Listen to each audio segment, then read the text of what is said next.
En la era del Big Data, todos somos capaces de manejar gran cantidad de datos de manera diaria.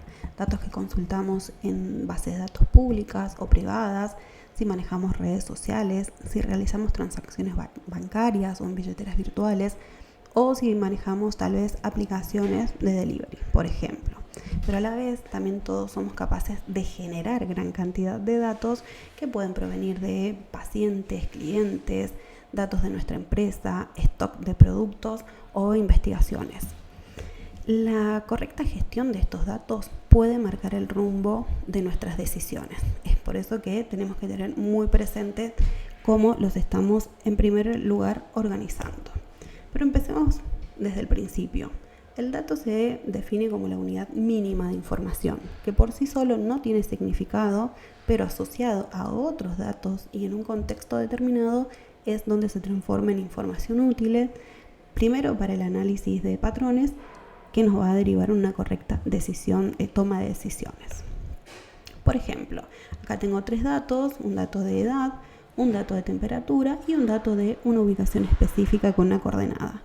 Por sí solos no me aportan ninguna información, no se relacionan entre ellos y no están contextualizados.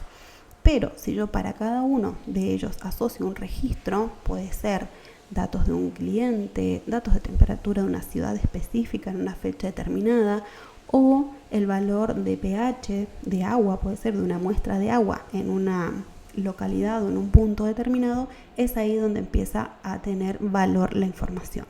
Si además a todo esto lo asocio a otros registros de las mismas variables en una tabla de manera organizada, es donde empiezan a aparecer los patrones y las tendencias.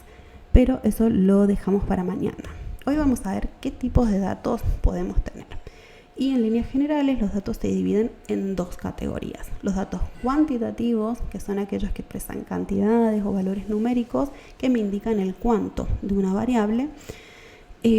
Pueden sumarse, ¿sí? La principal característica es que con estos datos se puede operar, ¿sí? Matemáticamente. Por ejemplo, temperatura, número de habitantes, edad de una persona, de una ciudad, de un edificio, por ejemplo. Y por otro lado, los datos cualitativos, que en este caso describen cualidades o características. Me indican el qué y el cuál.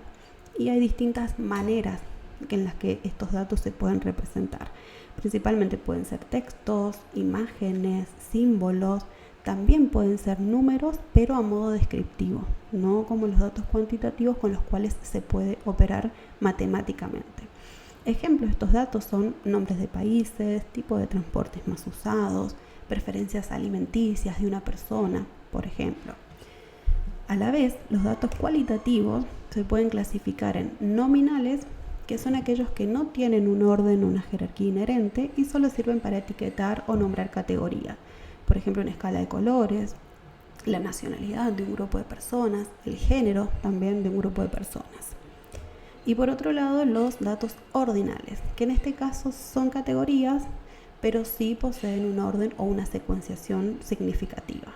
Por ejemplo, una escala de satisfacción, desde satisfecho a no satisfecho, el nivel educativo de personas o de un grupo de personas, o el tamaño de una infusión o una bebida, ¿sí? De grande, mediano, chica.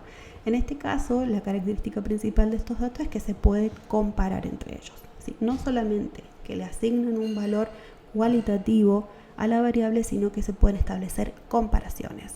No numéricas, pero sí se puede comparar. Esa es la virtud de este tipo de datos. Entonces, ahora que ya sabes esto, ¿qué tipo de datos estás manejando vos? Porque la clave para una buena gestión de los datos es saber cómo organizarlos para poder empezar a entender los patrones que antes eran invisibles. Pero primero tenés que saber qué datos tenés. Así que ahora te invito a resolver la pequeña encuesta que dejé como actividad para hoy y contame qué datos tenés.